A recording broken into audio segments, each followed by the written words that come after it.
తమిళ మహాకవి కంబన్ రాసిన రామావతారానికి సంక్షిప్త తెలుగు అనువాదం నా ఈ కంబరామాయణం. సీతమ్మ ఏ భూమి మీద నిలుచుందో ఆ ప్రాంతం ఒక యోజనం మేర పిగిలించి సీతమ్మతో సహా తన రథం మీద పెట్టుకొని ఆకాశంలోకి లేచాడు రావణుడు. అనుకోని ఈ హఠాత్ పరిణామానికి బెదిరిపోయి గజగజ వణికిపోయింది సీతమ్మ. ఓ ధర్మమూర్తి, ఎక్కడున్నావు? త్వరగా రావయ్యా, నీ భార్యను ఈ పిరికి రాక్షసుడు అపహరించుకుని తీసుకువెడుతున్నాడయ్యా. ఓ లక్ష్మణ, మహావీరా, నీవెక్కడ ఉన్నావయ్యా? ఓ భరత శత్రుఘ్నులారా, కాపాడండి నన్ను. ఓ పర్వతములారా, వృక్షములారా, హరిణములారా, ఓ గజరాజులారా, త్వరగా నా రాముడికి నా ఈ స్థితి తెలియచేయండి. అమ్మా గోదావరి మాత, ఇంకాస్త వేగంగా ప్రవహించిన విభుడికి నా దుస్థితి తెలియజేయవమ్మా.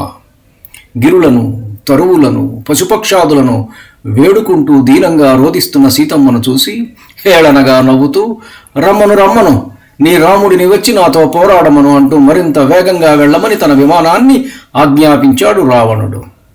రావణా, మాయ చేశావు, పోరాడలేక చాటుగా వచ్చి నన్ను ఒంటరిదాన్ని చేసి ఎత్తుకెళుతున్నావు. వీరుడనని ప్రగల్భాలు పలికావు. వీరులతో పోరాడకుండా మాయతో ఆడుదారిని ఎత్తుకెళ్లడం కూడా ఒక వీరత్వమేనా?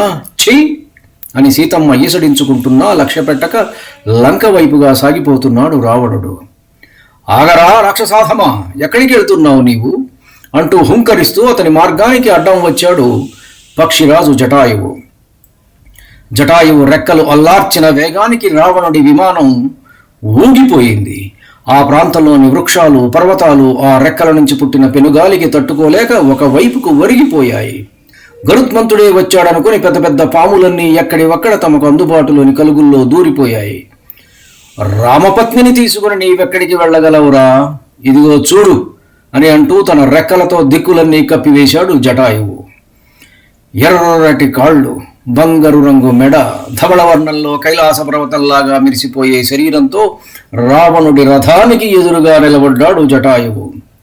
దుష్ట రావణుడు సీతమ్మను తాకలేదని గ్రహించి ఊపిరి పీల్చుకున్నాడు. ఉబికి వస్తున్న క్రోధాన్ని అదిమిపెట్టి, నీ వంశనాశనానికి దారి తీసే ఈ పని ఎందుకు చేశావు రావణ? రామపత్నిని విడిచిపెట్టి నిన్ను నీవు కాపాడుకో. మూర్ఖుడా, ఎంతటి తప్పు చేశావో నీకు అర్థం కావటం లేదు. బుద్ధిహీనుడా, సీతమ్మ అంటే ఎవరనుకున్నావు? జగన్మాతకి హాని తలపెడదామని చూసే నిన్ను ఇక ఎవరూ కాపాడలేరు. యముడి పంటి కిందకు మెతుకులా మారిపోయిన ఖరదూషణులను చూసి కూడా నీకు బుద్ధి రాలేదా? ఎదురొచ్చే మొత్తగజాన్ని మట్టి ముద్దులతో ఎదుర్కొనగలవా? కాలకూట విషం త్రాగి కూడా కలకాలం బ్రతకాలనుకుంటున్నావా?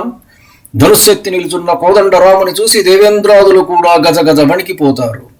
పోగాలము దాపురించినది కావుననే నీవి పాడు పని చేయ సాహసించితివి. తెలివి తక్కువ పనులు చేసి నరకానికి రాచబాట పొరుచుకున్నావు. నాకు శివుడిచ్చిన వరాలున్నాయని భ్రమపడుతున్నావు. ఆ వరప్రభావము రాముడు నీ వైపు కన్నెత్తి చూడనంత వరకే.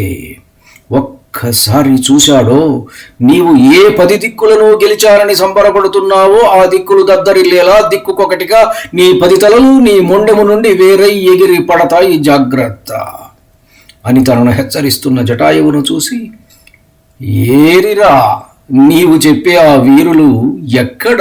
ఇప్పుడు ఈ పడతిని నా నుంచి తప్పించి తీసుకుని వెళ్ళడం అసంభవం అని హుంకరించాడు రావణుడు. ధన్యుణ్ణి. నమస్కారం. మీ ఊటుకూరు జానకి రామారావు.